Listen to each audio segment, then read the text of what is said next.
The BBC is the propaganda division of the UK government. The New York Times, the Guardian, the New York Times, the Washington Post, and CNN, etc., are the propaganda arms of the US government. Similarly, the Global Times and various Twitter bots and whatnot are the propaganda arm of the Chinese Communist Party.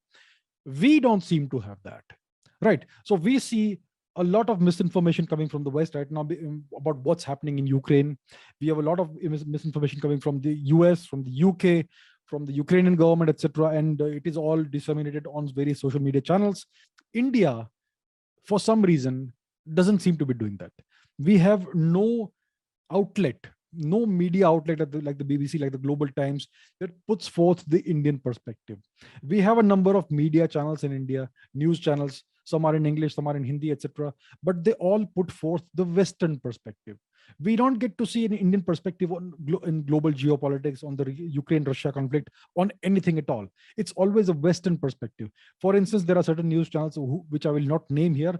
They have the reporters, or they had the reporters until recently, embedded in Ukraine with the Ukrainian government forces. Why can't you have a couple of reporters also embedded on the other side, so that we get a balanced perspective? I'm not saying report from this perspective or that perspective.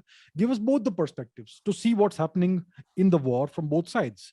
That would give the people of India a balanced, objective outlook. But they will not do it. They will only report from one side. So India is reporting as if we are an appendage of the West. That's what our media is doing. And the government does not seem, at least, I don't know if we have it, but we don't seem to be showing any willingness to disseminate our own view of how the world is and our own worldview to the world. So we don't have a BBC, we don't have a CNN, we don't have a New York Times, we don't have a Washington Post, we don't have a Global Times, we don't have an army of Twitter bot accounts or Wikipedia editors who do all these aggressive edits that show India in a good light. We are perfectly willing to let others decide the narrative, to drive the narrative. It actually appears that even the Pakistanis are more active and more effective on social media than India.